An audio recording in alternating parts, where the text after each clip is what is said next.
We consider that unanimous consent the amendment is considered as read and without objection so ordered. Mr. Carson is recognized for 5 minutes.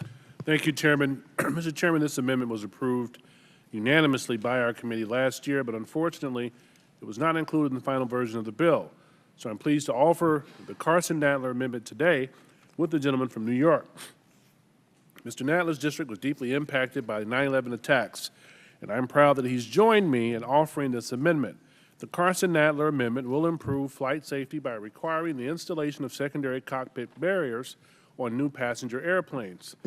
The Federal Aviation Administration has required cockpit doors to be heavily fortified since 2001.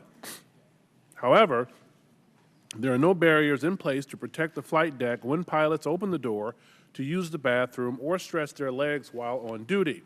This leaves the flight deck vulnerable and pilots defenseless to potential attackers looking to seize control of the aircraft.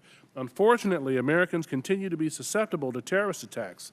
Since 2001, there have been at least 43 hijacking attempts around the world, 5 of which were successful. Last month, someone attempted to breach the cockpit of a U.S. flight from LAX to Hawaii, but thank God they were not successful.